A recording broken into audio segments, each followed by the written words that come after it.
הניסים ועל המורכן ועל הגבורות ועל התשועות ועל הנפלאות, על הניסים ועל המורכן ועל הגבורות ועל התשועות ועל הנפלאות שעשית לאבותינו בימים ההם בזמן הזה, בזמן הזה שעשית לאבותינו בימים ההם בזמן הזה.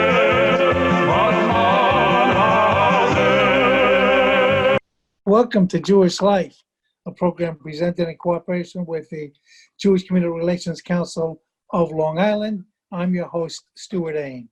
Every week, we present programs of particular interest to the Jewish community.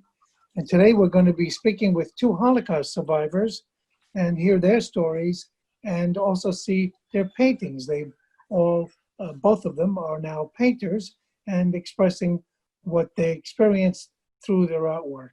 And let me introduce Diana Kurz and Fred Terna. And welcome both of you to the program. Thank you. Thanks for joining us. The Fred, you're 96 years old now, and you were actually caught up in the Holocaust. You were 18 years old when it all started. Is that right? Well, the Holocaust started for me really much earlier. Yes. That is my first imprisonment, that is the first concentration camp, went into when I was not quite 18, in 1941. And I was liberated on April 27th, 1945. Right, so it's a long time. And you were in 4 camps, correct? 4 significant camps, yes. Yes, yes. Can you tell us about that? What was life like before? So you were 17 years old, 17 years you lived in, and you lived in Prague. I lived in Prague. Prague. And then Czechoslovakia. And in 1939, Prague was occupied by the Nazis. And that is when my family and I started to be subject to all the details of the Nazi regime on Jews. And I don't think I have to give you details on that. Right, but you had been studying. You were into electronics, right? It's one of the things. When I was a student, under normal circumstances, I would have had the equivalent of a high school plus. I probably, if things had been normal, would have wound up at some university, but I didn't. Right. And what was it like? Did you experience anti-Semitism before? What was it like? Prague, Czechoslovakia, before German occupation, did not have any official anti-Semitism. There was that kind of a popular background anti-Semitism, but I did not experience it, neither did my family. We were a typical part of Prague Jewish family, and Prague Jewry was fairly well accepted, except for the wild fascist type population, where automatically, if you were a Jew, you got the label. Right, right. And what kind of work did your father do? What kind of? My father business? worked for an insurance company and was in the insurance business. And that is our livelihood. Though that was his livelihood, so by soul, by inclination, he was a sociologist. I see. I learned a lot from him. And was it a comfortable life? Did you have? We were typical middle class, comfortable, but not very far from it. Typical middle class family with the usual. We didn't have any extra homes outside, but summer camps, theater, art was an important part of our life. We lived close to the theater district or theater area, and very, very much involved in Prague Jewish life, which was a vibrant cultural life. You can read about it. I don't think I have to repeat it here. And as a flavor, my father's generation was that of Kafka, that is Franz Kafka. Yes, They were more or less contemporaries. And I say facetiously somewhat, if you know about Kafka family, you know about my family. Typical Jewishly involved family without being religious. That is not being not orthodox, but at that time the divisions that we have today here didn't exist. People were either very, very involved or were just general Jews living in a community. Yes, we went to the high holidays to shul or synagogue, but the kind of intense Jewish life that we can experience here, we did not have. Yeah, right. And it was a big Jewish community? It was large? It was a comparatively small community that is legally, I'm not sure of the exact numbers, around 30,000 Jews, out of a population of close to 1 million, and quite disproportionately influential culturally as against the rest of the population. That is, a Jewish community as a cultural community stood out very, very much from the rest of the population. Now, again, this is not the place to tell you about the Jewish community of Prague. It was a vibrant and important community culturally, not necessarily Jewishly. The Jewish part of life, of Jewish life, part of Prague life, really came slowly down, ceased to diminish over the centuries. That is, you may have heard of Rabbi Lev, that is, in 1648, the Jewish community of Prague started to be persecuted and diminished and moved out of the Bohemian area. There is a complicated bit of history, very interesting, and very much part of the Jewish history of Jews in Central Europe, specifically Austria, Hungary. That is, we changed with the fate of the Jews in the rest of the Austro-Hungarian Empire. Yes. You ended up in a concentration camp called, is it Lipa? Is that how you pronounce it, Lipa? That was called Lipa, the first camp, a very small camp, really a slave labor camp. But it was a quote unquote good camp because nobody got killed there. In 1941, yes. Yes, in October 5th, 1941 was my first camp. And very hard work and very, very little food. That is, we were constantly hungry, but we were not killed there. Right. And you stayed there for 2 years, right? Stayed there until March of 1943. And got from there, the camp was dissolved as a camp. It was a very small place. It was dissolved, and all the inmates were shipped to Terezin or Theresienstadt to join a transport, and arrived in Terezin in March 43. And I stayed in Terezin up to the fall of 44, at the time when Terezin was being evacuated along, liquidated by transports to Auschwitz and other places. So I was in one of those late 44 transports to Auschwitz and happened to be the lucky one to be picked out to live.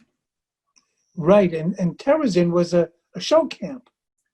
It was a show camp, and it was deadly to anybody over.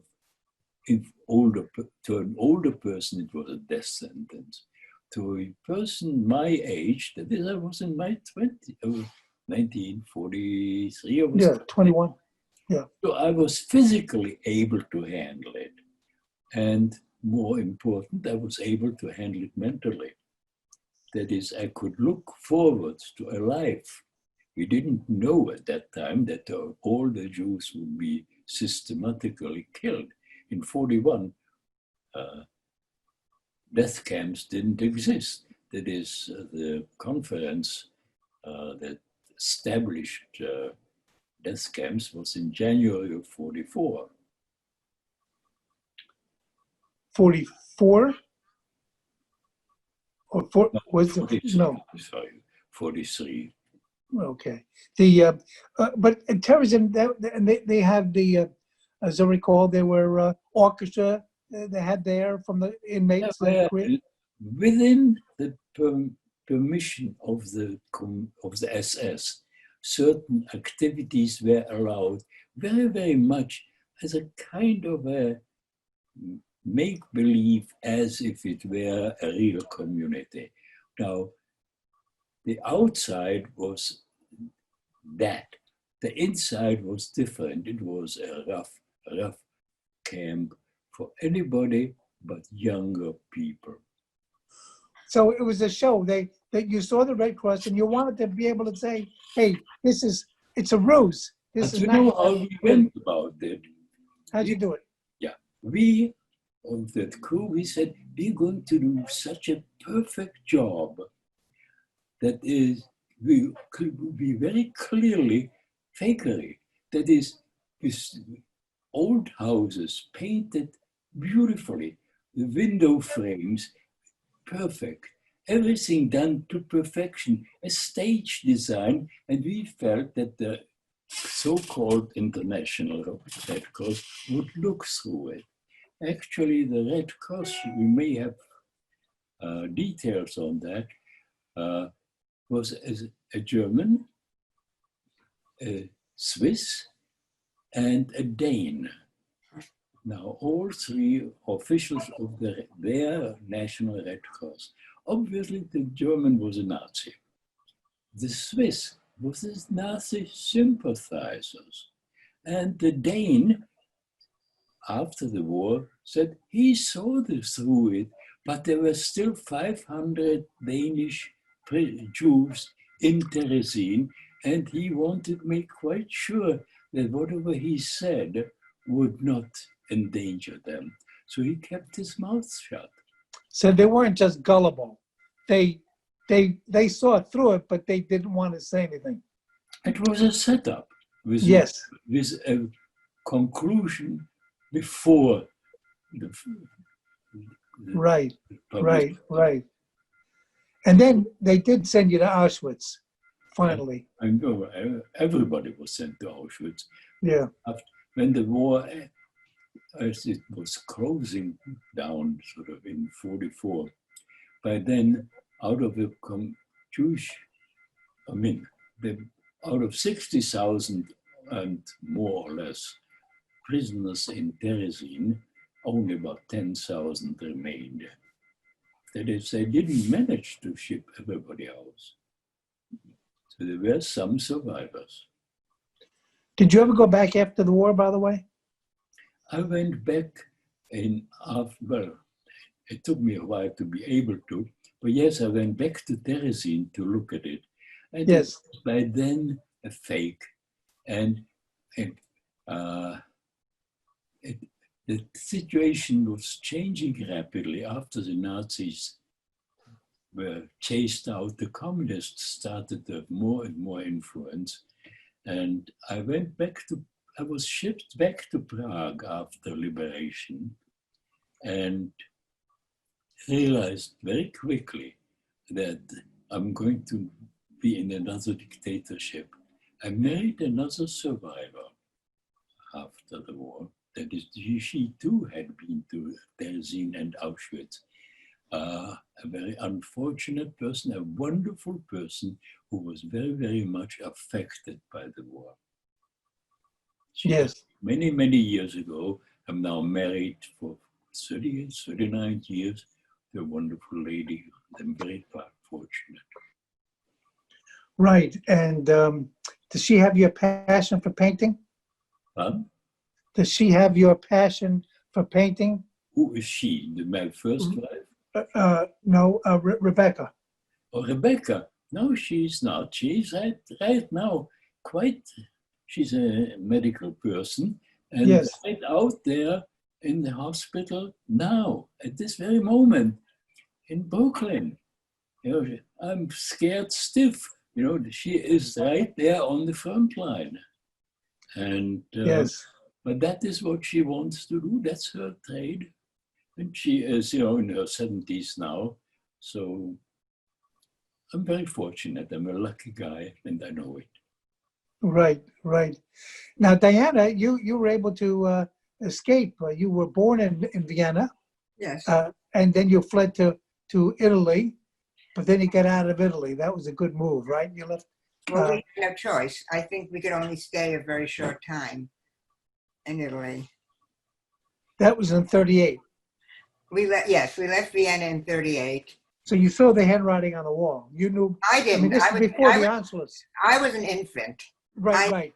I didn't know what You was were born going in 36, right. on. So your parents saw the Auschwitz was in 1938.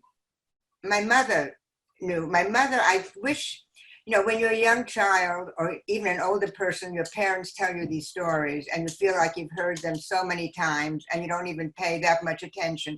And later on, you can't really remember the details and there's no one to tell you the exact story. So unfortunately, I don't know. I just know a basic outline. I don't know the details. Right. But my mother apparently had a friend who was a journalist in Germany, and he sort of could see what was happening. And I think that's why they somehow managed to know to escape, although they didn't want to right away. Gestapo came for my father, and he kind of escaped to Italy, and then my mother left with me 8 months later. I see. And then from Italy you went to Switzerland. Switzerland, I still have the documentation, which I actually gave to the Holocaust Museum. We were only allowed a 24-hour transit to Switzerland. And then we ended up in England. And from England, we went to Ireland and then came to the United States. And the reason they were able to do all this was because my grandfather actually, although my father did all the work, had a large optical company with branches all over Europe. And we even had a branch in Alexandria, Egypt, where another aunt lived. And because of these branches all over Europe, we were able to get to England easily and then to Ireland. Right. So you were there by 1940? 1940. Yeah. We came to the United States in 1940. Right. And when you heard, now I know you said you were just briefly in Switzerland, but when you heard in 1996 that the Swiss still had assets of the survivors, of the people who were killed, right? Of the money that people deposited, and they thought safekeeping in Switzerland. What did you think about all that? Actually, I didn't think about Switzerland at all. I mean, we were more concerned with our business in Vienna. The headquarters of my grandfather's business that my father actually ran was in Austria, was in Vienna. And when I was in Vienna in 1997, I went to the Chamber of Commerce and I looked through a lot of the papers and I could see what our business was worth in 1937. It was worth a lot of money. Then I found the papers in 1938 when my father's manager, who turned out to be a Nazi, took over our business. Yes. I saw a letter from him to somewhere in Berlin to the Third Reich saying Heil Hitler, and he valued the business as much, much lower than it had been. So he sort of he not only cheated us, he cheated Hitler and the Reich as well, which is kind of ironic. Right. And what happened after the war? Did you get anything back? I think my mother got some kind of little reparations. I think she did get finally some reparations, and I got at some point a few $1,000s. But all the property? No, we couldn't get that back. I found, actually, the person that took over our business had been a very close friend of my father's. We have pictures of my parents' wedding with this man who was my father's manager. I guess he was like the best man at the time. And he took over the business. And when I was in Vienna again in 1997, I looked up that family name in the phone book, and I thought I would contact them. And then I said, what's the point? What's the point? The wife might be alive, might be an old woman. What could I do? I just, couldn't be bothered. But the family still exists, and they still had some kind of optical business. Right, right. And Fred, when you went back just to terrorism. Did you get a chance to go back to any other places when you were in Europe? Well, I went back to Prague. From Prague, on a brief return to Terezin, actually looking for my artwork. And while in Terezin, I made drawings, and was a rank beginner. And all of that, I saved all these. And when I was shipped to Auschwitz, I gave that box with those drawings to somebody with the idea that that person was keeping it. And actually, that happened once or twice. Again, person shipped out, gave it to somebody else. After the war, I tried to find the drawings, and I could not. They're all gone. There were beginner's drawings, and let me now jump up to 1982. My present wife and I went to Israel and went to a kibbutz, Givat Chaim Ichud. And they have had then, now it's somewhat larger, an archive that they called Beit Terezin. And I asked them, where do you think I could find these things? And they didn't have any idea. They said, we have a few drawings here that we don't know about who they are. 4 of my drawings were there. And that is things made in Terezin, rank beginner's work, but still it survived. And I obviously was very happy. And I left it there. I feel that there is no better place to save them, preserve them, than a Beit Terezin, a museum-like setting. Did you autograph them? I did not. They were signed in a certain way, but most important, any artist will tell you, it's my handwriting graphically, the way I did things. And it was a beginner's work. Actually, I do have photos of it. And to me, the important thing was then to record. That is, I was little pieces of paper, and I was drawing what was in front of me. People standing around, triple-decker bunks inside, clothing. You've seen photos of these things. So there's so much other artwork of Terezin, or maybe in the Shoah. It is, whether it's artist, whether it is art value, I don't know, and I don't think so. But it is evidence, it is visual evidence by somebody who was there. And I'm looking at it as that rather than artistic value. The same goes, my paintings deal with the Shoah, deal with, among other things, also Terezin. I do not illustrate. I paint feelings, ideas, notions, reactions. To me, I'm an artist. That's my job now, my occupation. And yes, the Shoah and the Tanakh are very, very much part of it. Never illustration. I cannot do it. I don't want to do it. That is. And Diana, also you become an artist, and your artwork is being displayed in several museums. Yes, yes. I mean, I'm lucky that way. And it's also you're trying to speak through your art about the Holocaust as well. Is that right? Well, my experience, not like Fred's, is not like direct in that same way, but my experience of the Holocaust comes through things I've heard from my family. We lost many family members, like many Jewish families did. And also visually, images that have started off with actually this whole series of Holocaust work that I did, that, I've been a painter since I was young. I went to art school and all of that, but I only started painting about the Holocaust in 1998. And the impetus for that was a small photograph that an aunt had shown me of a cousin and an uncle who had perished or disappeared from Yugoslavia. And it suddenly hit me as I was looking at this tiny little photograph. There used to be these little, tiny images that nobody in the whole world, except for my family, knows about the existence of these people. There's no trace of them anywhere. We don't know what happened. So I thought, well, I'll just make a little drawing of this as a memorial, from this photograph. I had never worked from photographs before. And that small drawing turned into a large painting. And that painting led me to another large painting of an image that I had had for many, many years.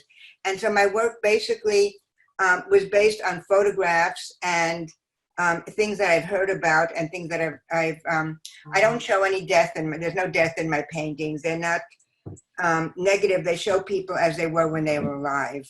Let me say it that way. What advice do you have, to young people about the Holocaust? What is there a message that you give them?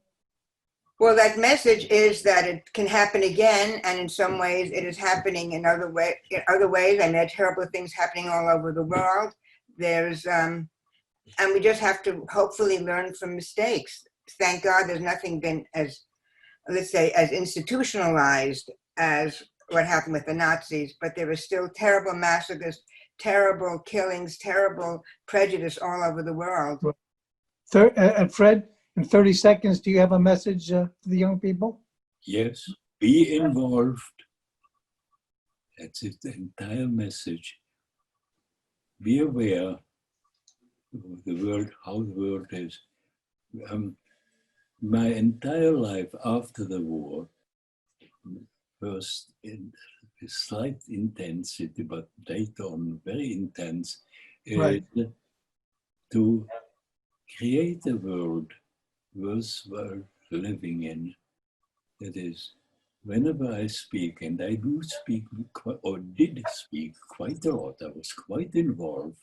Fred, you're so interesting. You're a wonderful presenter, and you speak so wonderfully, and you're such an example of, of survival and staying positive. Well, Totally. good while, Totally. but I made it. Yeah. And But you Yes.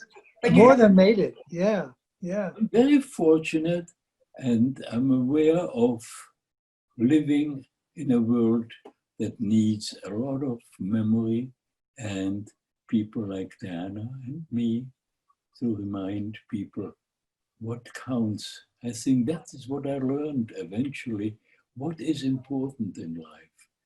So the quality of life is more important than anything that I could have achieved, either financially or culturally, or even become famous. I was not interested in the quality of life that I lead now. And I'm very fortunate, with a wonderful wife, a son. Oh yeah, I hear noises in the background. And I stay involved. I think that is my lesson, my advice to young people. Be aware, be responsible, and mostly be responsible for each other in a world that is fair, just, and caring. UJA has this program, the Witness Theater. Yes, was part And I of saw you in that, right? Yeah, so talk to me for a second about those kids who they heard your story and then kind of tried to recreate it. Is that right? Yes, but more than that is that they essentially wrote a play about it under the guidance of a wonderful teacher. And I think that I created something, then without knowing it, it became a small community. They are still in touch with me. That is, I get on Friday night, they call me, wishing me a good Shabbos. Some are in Israel, some are in New Jersey, but we remain a community. And I think that's great. They are the ones who will carry the memories. That is, how do we tell the story? And they are part of it and aware of it, that they are actually the next generation that has to tell what it was like. And they were lucky to have a handful of survivors. I was among them. And this is how we continue. What were they most curious about? I'm not sure. I think they were involved, perhaps, they were interested in how did I live? What was my life like? And yes, we are now 75 years since the end of the war, maybe more years, I don't count. What does one do with one's history, with Jewish history? That is, I'm a shard, one of those clay tablets with scratchings on them. I'm part of that history, and I'm very fortunate to be able to talk, to express feelings and have a way of expressing them by way of painting. And my artwork is now in various museums. The Yad Vashem has me, Washington Museum, the Downtown Museum, but that is not important. What is important is to carry the message, to say this happened, sort of be a witness and an example that one can live a sensible life. And with a horrible, horrible background in my family, yes, we do live sensibly, I hope. And so that is what I may have taught them. Yes, one can live with tragedy and misery, but life can be positive, but we have to be involved. When you hear these Holocaust deniers, and they say it never happened, and you hear the Iranians having a conference on the Holocaust, and did it really happen, and all. What do you think? People have strange needs to deny reality. We don't have to go too far to experience that. There are such things as facts and data, numbers. They're hard facts. One cannot walk around without them. I mean, where are the graves of my family? I haven't got any. No graves, but my head is there, and I'm able to talk. I say, you don't believe that there was no Holocaust? Where was I all these years? Where is my family? Where? So I haven't got a good answer. Did everybody in Auschwitz get tattooed with a number? No, I did not. I got a tattoo, but in this different place, Kaufering, subcamp of Dachau. Not a nice place, but a deadly place. Actually, worse than the worst camp I was in was Kaufering. More people died there. Everybody nearly died. Not nearly everybody. There were a handful of survivors. I think I may be one of the oldest ones still around. And Well, the Nazis toward the end, what they shot every 10th person. You recall that? I was in such a situation where, but for not towards the end, for that was a different situation where they suddenly picked 10 people to shoot. And as I say, I'm lucky I was number 9. You were number 9. Yeah. Wow.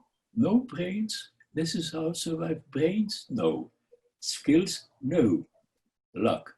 Luck. Accident. That is how we've survived. And when you see the anti-Semitism in the United States, around the world, and it's getting worse, what do you think of that? No, what else is new?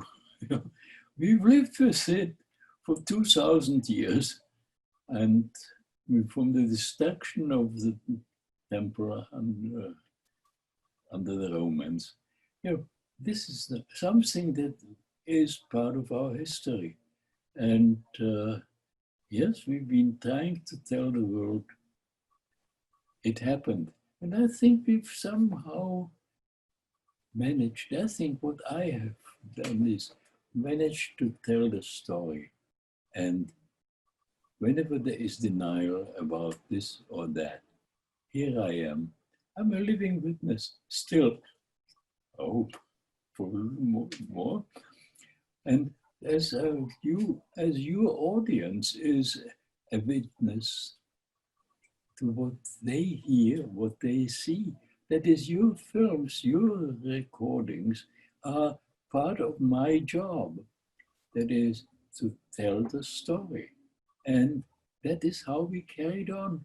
And you want me to tell you Jewish history for 2,000 years?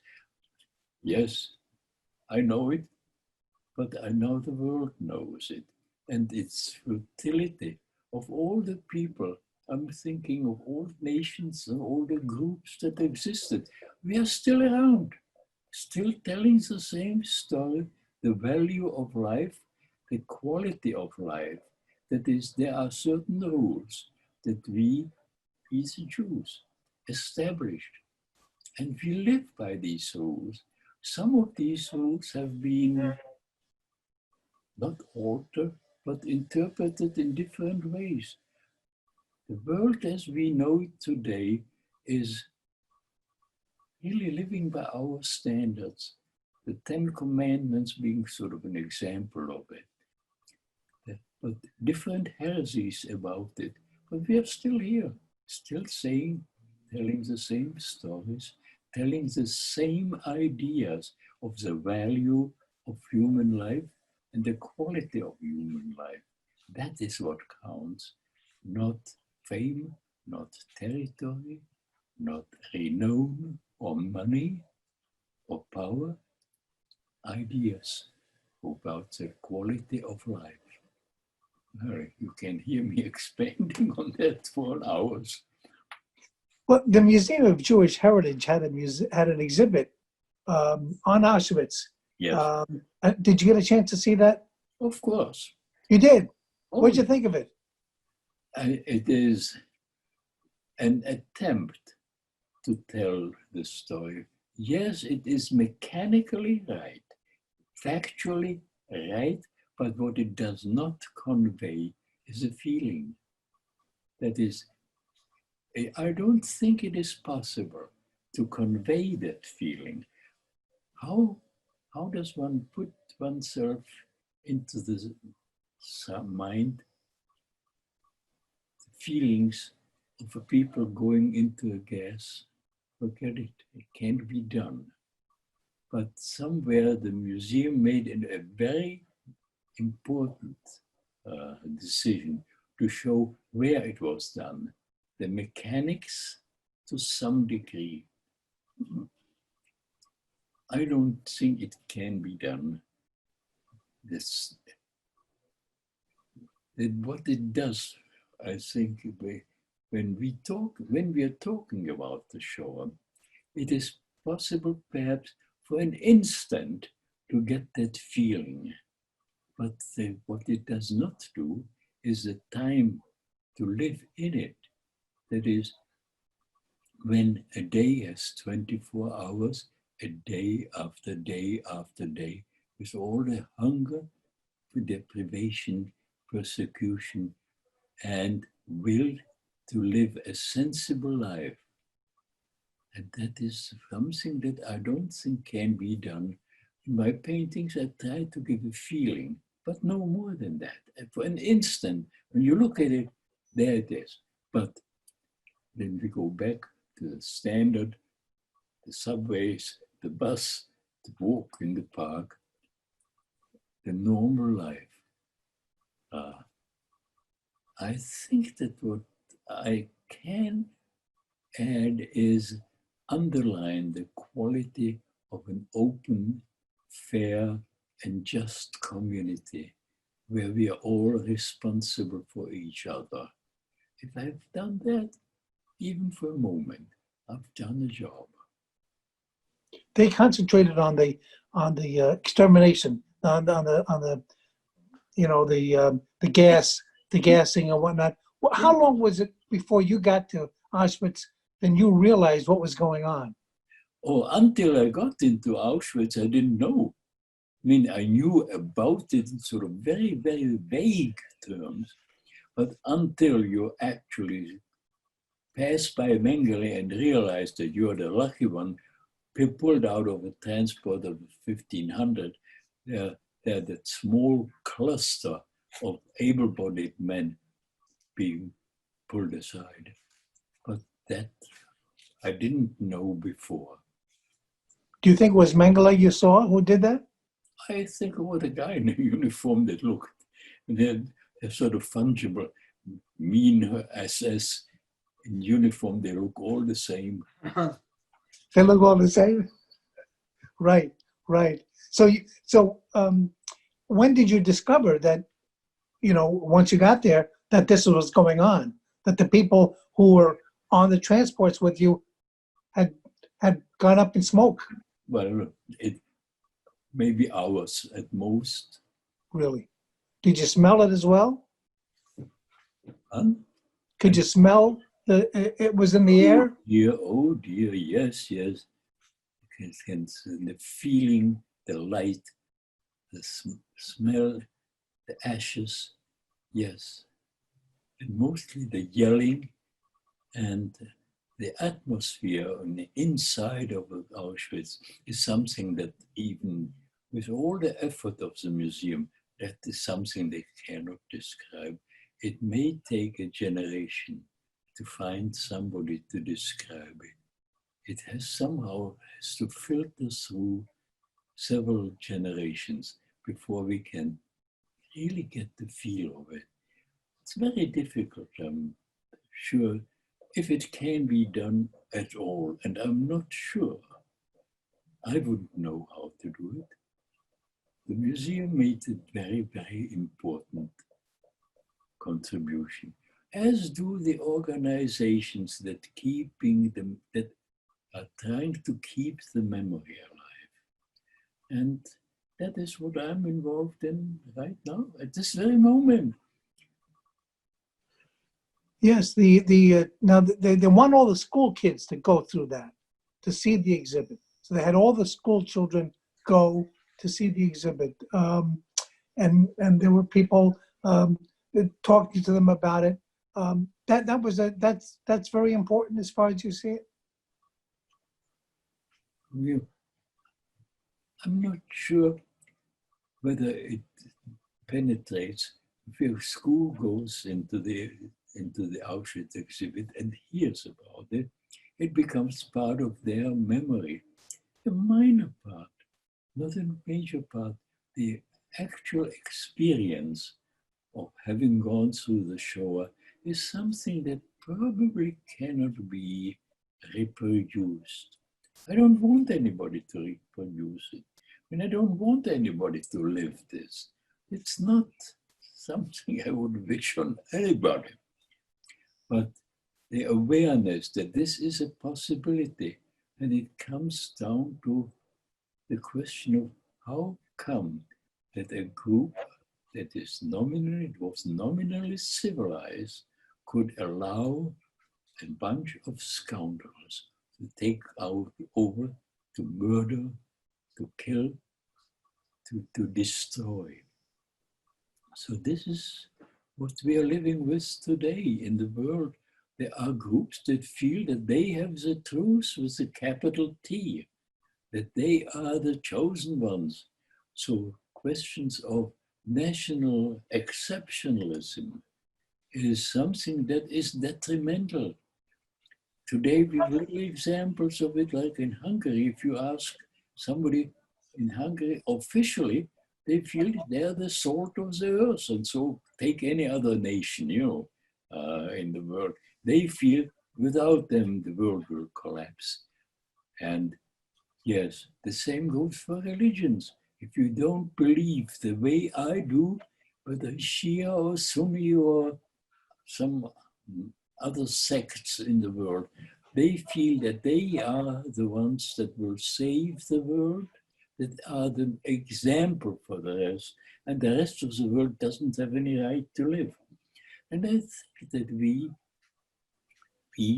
and I'm thinking of we Jews, with all its different flavors, and there are 99 of them, somewhere cumulatively have gotten the idea that there is such a thing as a respect for life and the quality of life.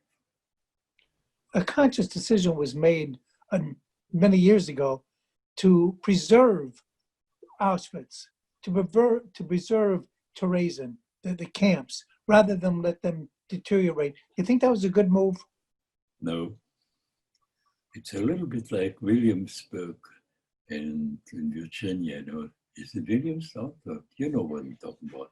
The community in outside. It is Williamsburg. Huh? Williamsburg? It is Williamsburg, yes. Yes. That is, it's make-believe.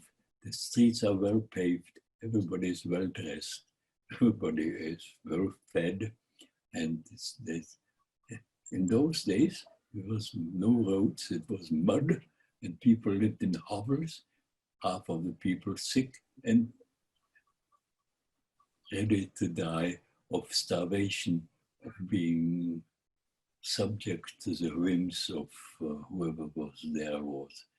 Now, can't be, it's a pretend situation. So, yes. You would have let it deteriorate? I don't want any. Or knock it down? Would you have knocked it down? No. That's the way we do things. We are trying to recreate something that never was. That is, it's an ideal of our time about what it may have been in the heads of this and that person. But it didn't look like what you saw when you went back. No. Even then, after the war, I went back to sometime in 45 after. I was hospitalized for a long time after the war, but when I could move, I went to Theresienstadt, and it was a make-believe place by then. The reality was gone, the people were gone, and very fortunately, the prisoners who survived carried a memory. Right. What do you think should have been done to it? Just say what it's a little bit, we tell you something. We or I live in a brownstone in Brooklyn, and that house was built in the 1880s. There's a little detail here and there that's still visible on the walls, a little decorative sort of Victorian detail. That's all that remains, a little sign, not the way it was. Diana, do you agree? Well, I, fortunately for me, did not have such a terrible experiences as Fred did, but I did go to Auschwitz, and I went on the March of the Living, which is, this thing that takes the teenagers. And I must say, of course, when you go there, there's grass. When I was there in 2000, and there was grass all over, which already made it look and it was kind of beautiful, blue sky and grass. And I tried to explain to the kids that there was no grass. There could not have been grass there because it would have been eaten. But I must say that the size of the place, you need to experience it. I've seen so many photographs, like many of us, of Auschwitz and the camps, but until you're there physically, you do not realize how large the place was. And I remember we did this walk on these fake railroad tracks to Birkenau, where the crematorium was. And there were, at that time, there were 3,000 children there, 3,000 teenagers and some adults. And you realized how small this group looked in that large area. And it began to give you an idea, which you can't fathom intellectually, of the size of the space and the amount of the people. And of course, like Fred, who had, thank God, I cannot relive his experiences. But let's say even seeing the barracks and the physical size of the barracks, you begin to understand. So when you take 100 kids into a barracks and they look so tiny in that enormous space, you begin to understand a little bit the scale of it, which, you know, I still can't fathom it. And even those displays of the shoes and the suitcases and the hair, at least it shows you the numbers of people, which doesn't, when you see 1 million children written down, you know, in a book, it seems terrible, but you see the remains of one child that hits home. So seeing, you know, just seeing the actual things that were left, the clothing, the suitcases, the shoes, Sure. I mean, it made not the impression on me, but I could see on these teenagers. And they might forget a lot of things, but they'll always remember that they were there. You know, that's the one thing. They might forget details, but I think the experience of actually being there and Auschwitz, and also when we went to Warsaw and just, you know, see the city. And I think the experience lives with the young people. It certainly lived with me. And it was the time that I was doing my paintings, you know, but then again, my paintings are only about living people, and it shows people at a happier time. And the one thing that I noticed with all the exhibitions of my paintings, I've tended to always work with a very high color palette with bright colors. And people always think the Holocaust was just black and white and gray.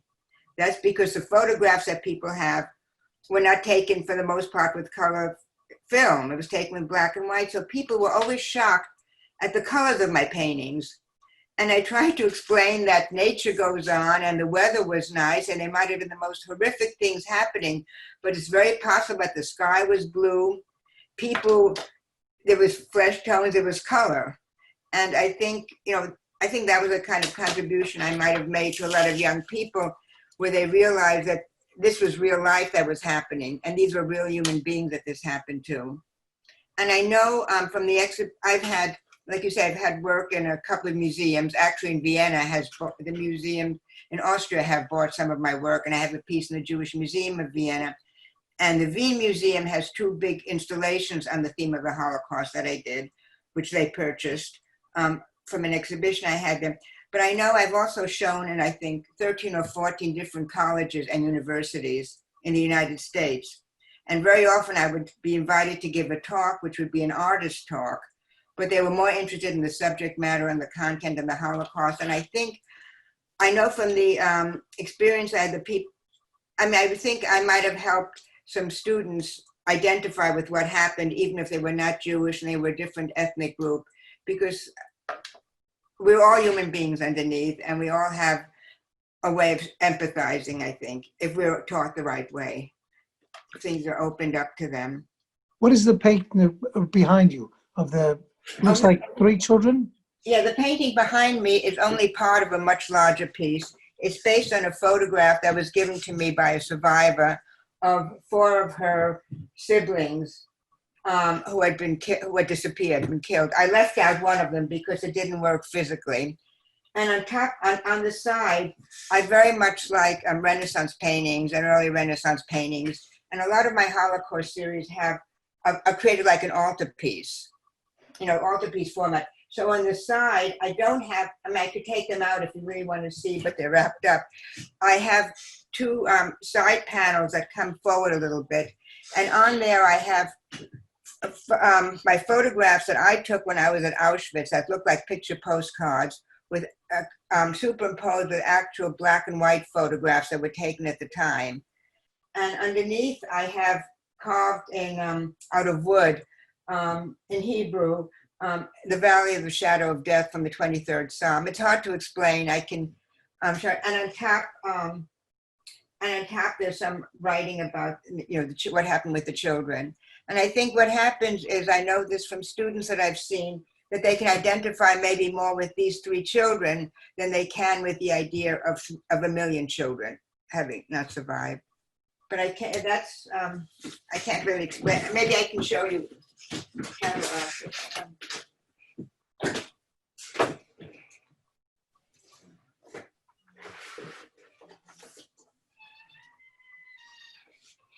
Can you see this? I mean, I don't know if you can see this at all. Yes, sure. But you see on the side, there's, I'm going to put this right in front of the screen. I don't know if it's visible. No, hold it back up like you had it.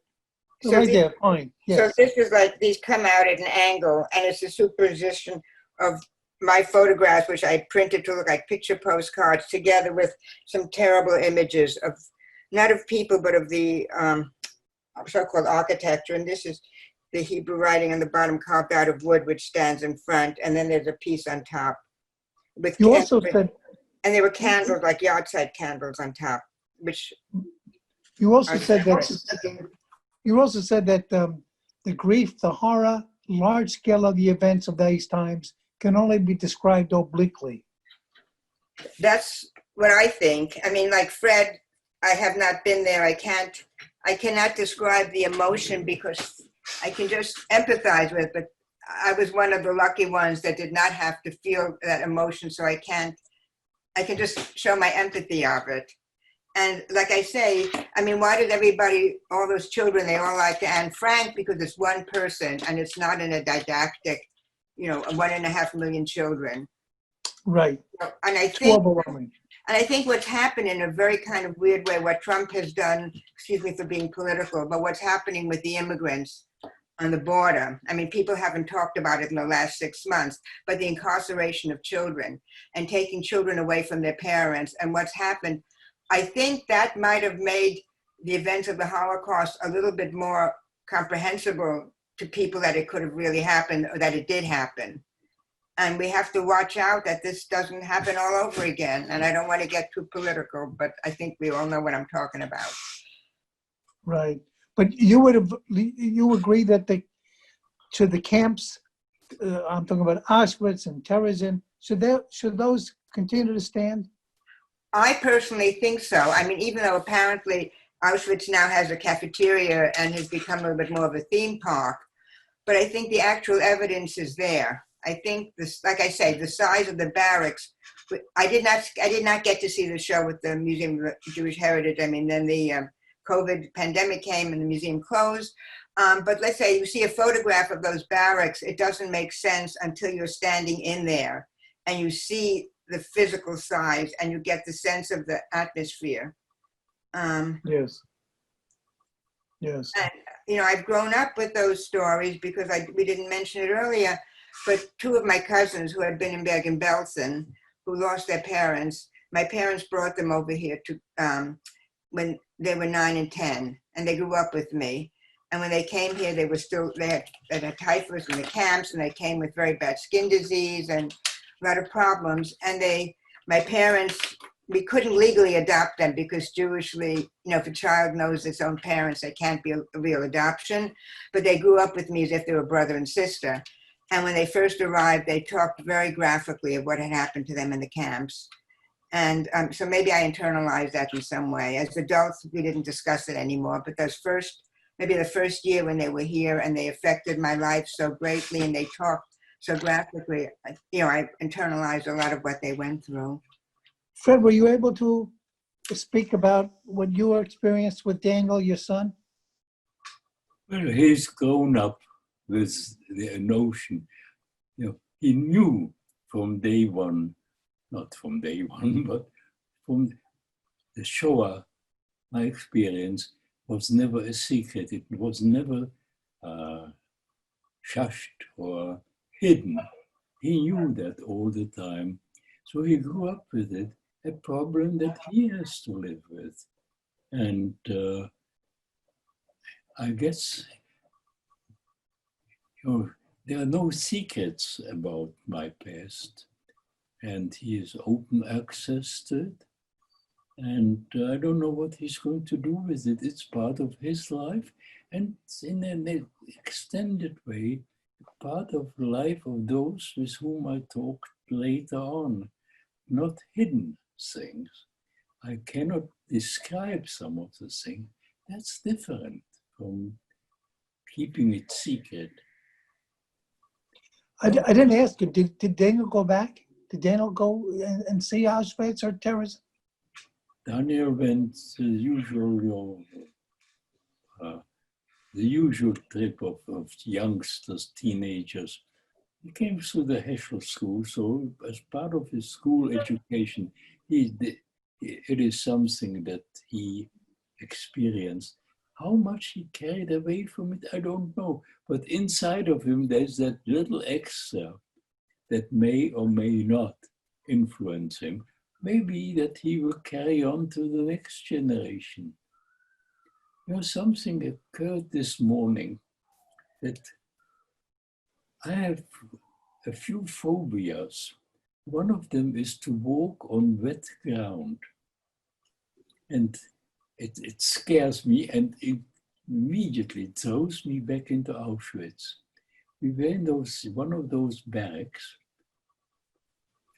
in so-called Zigeunerlager, that during the night one was not allowed out of the barracks. The barracks had hundreds of people in there, but no toilets. That is, the back of the barrack is where people went to relieve themselves. So one of my memories is having to go to relieve myself and walk back there, and walking into that area, walking actually in human excrement. I'm not going to try to describe the smell of the atmosphere, barely any light. When I walk on wet ground, that is what flashes back. One of the flashbacks, unfortunately, is not the only one. There is things remind me of. And there, the wet floor that I was walking on, that is what triggered it. Wow, wow. Does that happen often that you're reminded of? Oh, far too much. I can deal with the present. I cannot deal while I'm asleep. I cannot handle that. That is, I have no control. Very fortunately, at crucial moments, I wake up, put on some light and say, wait a minute, I'm here in Brooklyn. Right, but nightmares. Oh yes, far too many of them. Do they come more often as you get older? I think so, but they are still unpredictable, not by an event before, or a smell, or I don't know what triggers it. I just, during the night, suddenly there it is. And if I'm lucky, well, I know that I'm lucky that I wake up and find myself in Brooklyn. Well, great. Thank you. It's really appreciate you taking the time to talk about. Fred, I'm so much grateful to you. I really respect you, and I've seen your painting, I've seen your artwork, but hearing you speak, you're such an inspiration. Well, thank you.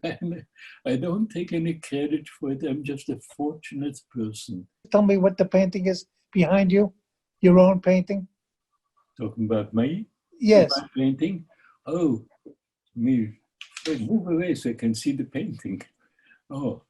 You see it? This one, yes. Actually, let me look at it. Yes, actually it is, the colors are very much of the kind that I paint from time to time, but I use, in my paintings, I use a lot of symbolism. So the painting behind me has on the bottom part actually remnants of the blocks of color in the bunks of a camp. It is red and black, but above it you see suddenly a focal point out of which come 12 flames. Fire is very, very much part of the subject matter. Chimneys, gates, and fire. That is, I've used here the fire in a symbolic way, saying there are 12, you count them, there are 12 flames, 12 for the 12 tribes. So I mix in symbolism. I'm not underlining it, it is just there. In many of my paintings, all these symbols combine in strange and unpredictable ways. When I paint something, I have something in mind. Right now I'm on a very large painting that is hidden behind the one that I'm showing you here.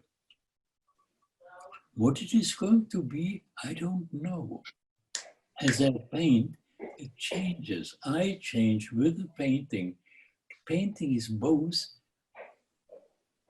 catharsis and shameless self-indulgence. That is, things that bother me get onto a canvas. Every now and then, I paint a sweet, sweet landscape. My first wife, whenever she saw me paint a sweet landscape, used to say, "What's bothering you?" And she knew that I was painting myself into a never, never land. So painting for me is both my profession, but also a tool to handle myself when I'm in trouble. I know what to do. If I'm in deep trouble, I paint a landscape, a sweet landscape, to get out of that trouble. That's great. That's great. This is Stewart Ain. This has been Jewish Life. Thank you both very much for joining us. Thank you, and we'll see you next week. Thank you. Thank you very much. Thank you.